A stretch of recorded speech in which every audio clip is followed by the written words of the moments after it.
Hey guys, and welcome back to Mad About Skin. In today's video, let's talk ceramides. Now for years, ceramides have been one of the most popular ingredients in skincare, but that really changed recently with sales of ceramide-focused skincare products starting to fall. You also see a lot of people online talking about maybe ceramides being oversold and the benefits of them maybe not living up to expectations.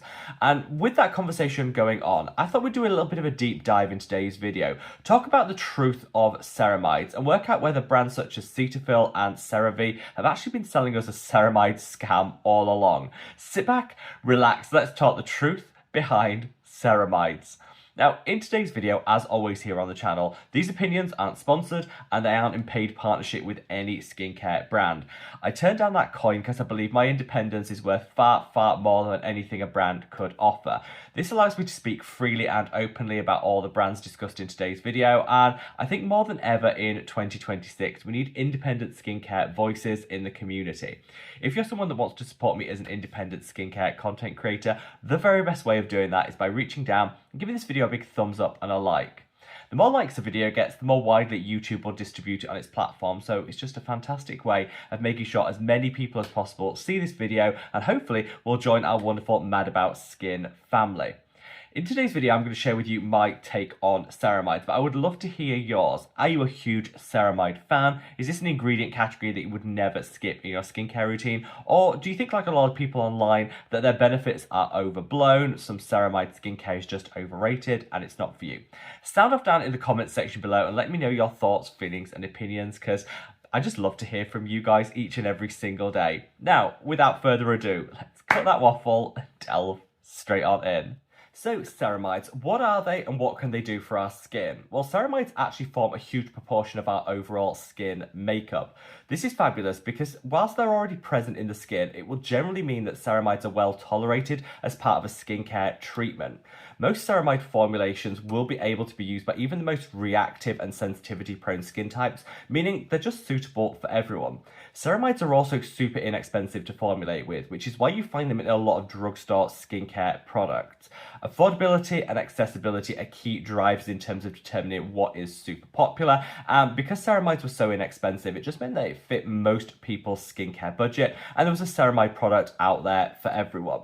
If used correctly, ceramides can absolutely reinforce the barrier function of the skin. Our skin has a protective barrier that kind of fights for us all day long. When that barrier becomes impaired, our skin can appear dry, flaky, red, itchy, all the things that we really don't want going on. So by using ingredients like ceramides to reinforce the barrier function of the skin, it can improve overall skin health.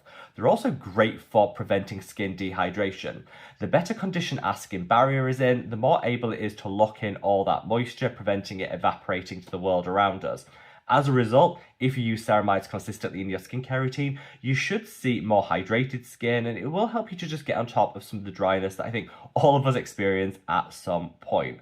Most ceramide-infused skincare preparations are generally focused towards sensitive skin, taking out some of the potential harsh actives or some of the ingredients that could sensitize, which again, just reinforced the idea that ceramides were there for everyone.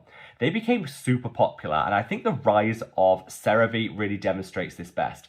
CeraVe are a skincare brand which focus down heavily on ceramides as part of their marketing. They're found in all of their formulations. And CeraVe went from being quite a niche skincare brand to an international, global player in the space of just a couple of years.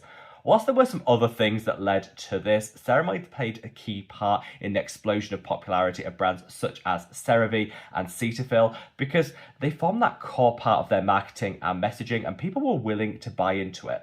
That was until around 12 months ago, where people started to call out ceramides online as maybe being oversold. Delivering benefits, sure, but maybe not to the extent that brands claim. People also started to say that they'd overused ceramides and they were experiencing dryness, sensitivity, and irritation as a result of that. All the things that we expect ceramides to fix, they were actually causing because they were using too much or maybe using ceramides in too many products. As with everything in skincare, I feel that it's found in the middle ground. Brands might be saying something, skeptics saying another, and if we find that middle point, point, that's probably where the truth lies. So in today's video, I want to share with you guys what my hot take is on ceramides, my own experiences, and some of the pitfalls that I think have led to a decline in popularity of CeraVe and other brands formulated with ceramides over the past 12 months. So first and foremost, I think it's important to note that ceramides don't need to be in every single skincare product, and I think the market just became oversaturated. Whilst ceramides, I believe, are a genuine game changer in skincare if used in the right way, we don't need them in every single one of our products. I like to focus down my ceramide action in my skincare routine on moisturizers or maybe one serum, so I'm getting that barrier boosting benefit of ceramides, which is absolutely clinically proven and definitely is a thing, but without the risk of overdoing it or wasting my money by having ceramides in every single step of my routine. Brands such as CeraVe have really driven this narrative that you can never have too much of a good thing when it comes to ceramides, and ceramides are in every single one of their skincare products. So if you were to shop exclusively with CeraVe for your skincare routine, you might end up with 8 products that contain the same ceramides, using them back to back, which can absolutely cause problems. I really would recommend most people have a ceramide somewhere in their skincare routine, but they stick to maybe 1 or 2 products. Traditionally, moisturizers are probably where ceramides are best suited. You don't need them in cleansers where they're not going to be on the skin long enough to actually deliver any benefit. You don't need them in your sunscreens, which are going to be reapplying multiple times a day and run the risk of overdoing it through reapplication. You don't need to see ceramides in balms, which you use on top of moisturizers, which already contain ceramides. If you get my drift, I just think we were overusing them.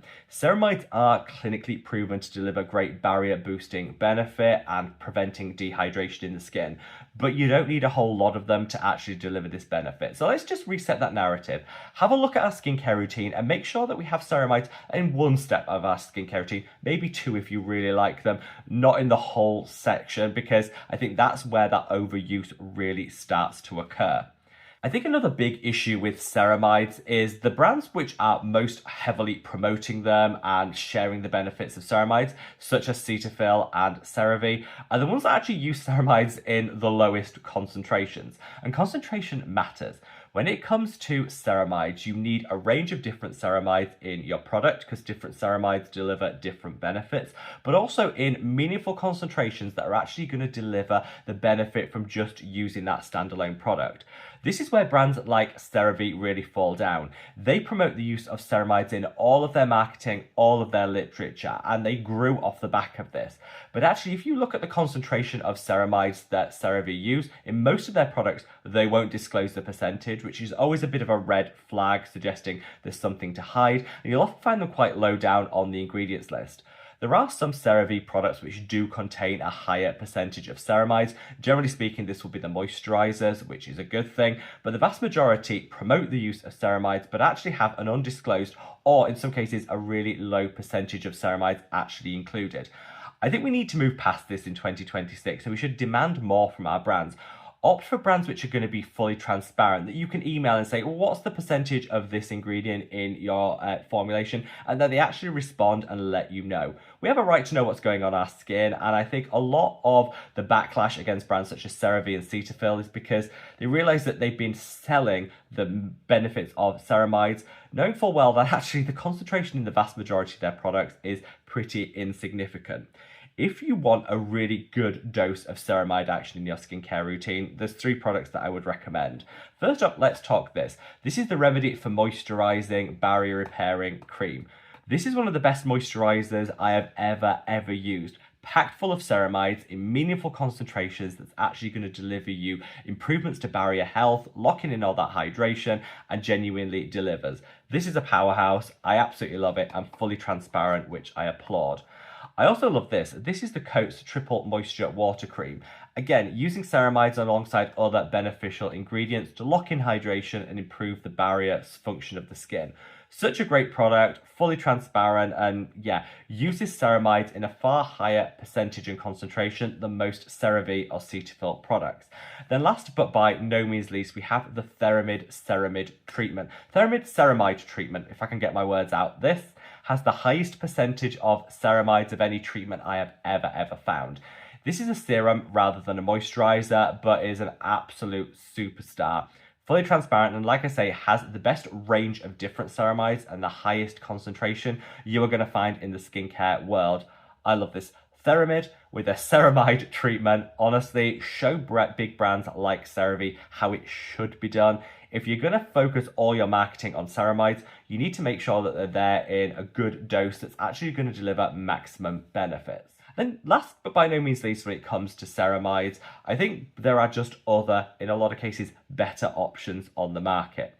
Ceramides aren't bad for the skin. I would recommend, like I say, people have them somewhere in their skincare routine, but they're now no longer the only ingredient proven to boost barrier health, support skin health, and water retention. Brands are now increasingly formulated with things such as ectoin, which is one of the hottest ingredients at the moment, which studies actually show is better in terms of its barrier boosting benefits than ceramides are. So it's not a case of people are turning their backs on ceramides because there's anything intrinsically wrong with them. They've just found better alternatives. There is a finite amount of money and faces in the skincare world, which means that when brands formulating with ectoin are going up in popularity, something has to give. And in this case, it seems that brands formulating and hyping ceramides are on the decline. At some point, they'll reach that crossover or equilibrium, and I genuinely believe there's something out there for everyone.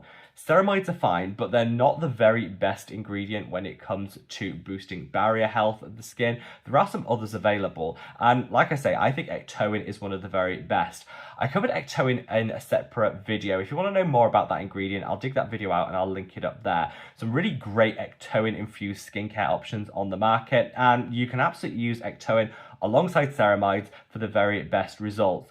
But that focus down solely on ceramides when it comes to improving skin health and barrier function, that's seen its day. There are better options on the market, which I think accounts for a lot of the decline in popularity of ceramides.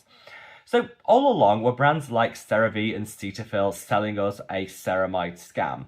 Absolutely not. I think they were promoting ceramides as a way of boosting the barrier function and skin health, and they definitely do that. I think some of the marketing just really bordered on the misleading. They almost hyped up ceramides so much that the ingredient could never live up to that hype, which led a lot of people to be disappointed.